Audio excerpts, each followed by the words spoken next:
На покана на директорот на јавната здравствена установа Универзитетска клиника за урологија Скопје, научен соработник доктор Башким Шабани, клиниката ја посетија представници на компанијата Ватин, еден од водечките производители на современа уролошка ендоскопска опрема. Во рамки на посетата беа презентирани и демонстрирани најновите флексибилни уретероскопии од новата генерација, технологија која овозможува третман на сложени камења во бубрезите и уретерот без потреба од хируршки рез. Од клиниката посочуваат дека станува збор за современ пристап кој значително го олеснува лекувањето и го намалува ризикот од компликации. Според здравствената установа, примената на оваа технологија носи повеќе придобивки за пациентите, меѓу кои минимално инвазивен пристап, помала постоперативна болка, побрзо закрепнување, пократок болнички престој и побрзо враќање на секојдневните активности. Од клиниката нагласуваат дека за пациентите со големи или комплексни камења, кај кои честопати се потребни и повторени интервенции, новата опрема представува можност за поефикасен и посовремен третман. Воедно од Универзитетската клиника за урологија информираат дека постои интерес оваа технологија да биде воведена во редовната клиничка пракса, со цел пациентите во земјава да добијат пристап до најсовремени методи на лекување, во согласност со највисоките светски стандарди. Како што посочуваат, современата урологија се повеќе се насочува кон минимално инвазивни процедури кои обезбедуваат побрзо закрепнување и подобар квалитет на живот за пациентите. Во текот на изминатото деноноќие, полициски службеници на територија на целата држава лишиле од слобода 12 возачи поради безобзирно управување со моторно возило, информираат од Министерството за внатрешни работи. Според МВР, 10 од приведените управувале возило без да поседуваат возачка дозвола. Од нив 4 биле затекнати на подрачјето на Скопје, 3 во Куманово, по 1 во Тетово, Прилеп и Кочани. Дополнително 2 возачи во Охридскиот и Ресенскиот регион биле лишени од слобода затоа што управувале возило под дејство на алкохол, со што сериозно ја загрозиле безбедноста во сообраќајот. Од Министерството за внатрешни работи соопштуваат дека по целосното документирање на случаите против лицата ќе бидат поднесени соодветни кривични пријави до надлежните обвинителства. Воедно МВР повторно упати апел до сите учесници во сообраќајот да ги почитуваат сообраќајните правила и прописи, да не управуваат возило без возачка дозвола за време на изречена забрана за управување или под дејство на алкохол, со цел да се намали бројот на сообраќајни незгоди и да се зголеми безбедноста на патиштата.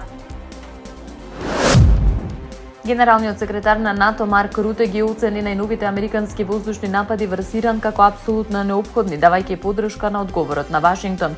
Руте, кој моментално престојува во Анкара на самитот на НАТО заедно со лидерите на алијансата, меѓу кои американскиот председател Доналд Трамп, изјави дека САД морале да реагираат по случувањата поврзани со Иран и нападите врз бродови во Ормускиот теснец.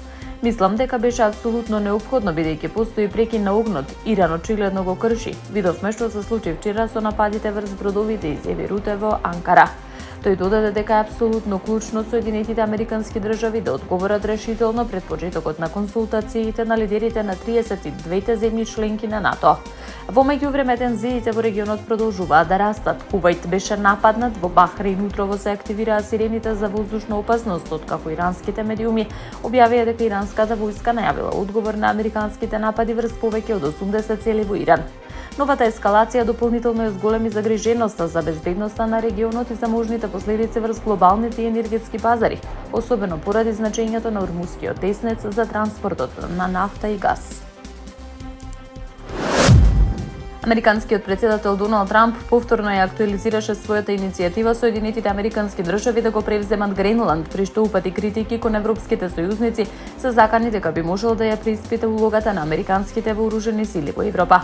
Трамп, пристигнувајќи на самитот на НАТО во Анкара, изјави дека неговата посветеност кон одбраната на Европа била намалена поради политичките одлуки на европските лидери, особено во однос на имиграцијата и енергетиката. Темата за Гренланд, која е автономна територија во состав на Данска, воедно е дел од НАТО, повторно предизвика реакции кај европските партнери. Трамп оцени дека несогласувањата околу сопственоста на островот влијаеле врз неговите односи со алијансата. Британскиот премиер Кир Стармер и европските сојузници, според британските медиуми, се обидуваат да избегнат нов јавен конфликт со американскиот председател, особено во период кога НАТО се соочува со внатрешни несогласувања околу зголемувањето на издвојувањата за одбраната. Се очекува Трамп повторно да ги критикува дел од сојузниците поради темпото со кое ги зголемуваат војните буџети и исполнувањето на целта за издействување 3,5% од бруто домашниот производ за одбрана до 2035 година. На изјавите за Гренланд реагираше и британската министерка за финансии Рейчел Ривс, која порача дека иднината на островот зависи од неговите жители и од Данска, а не од одлуката на американскиот претседател.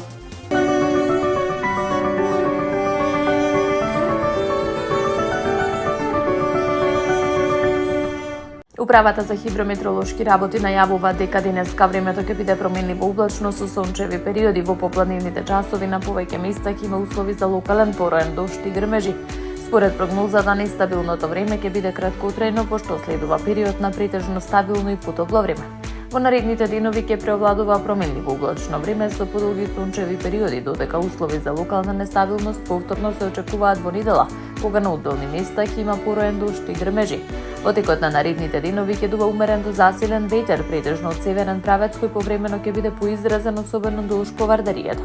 Од Управата за хидрометеоролошки работи препорачуваат граѓаните да ја следат временската прогноза, особено поради можноста за краткотрајни временски непогоди во попладневните часови, додека потоплото и постабилно време се очекува да преовладува во поголемиот дел од остатокот од седмицата.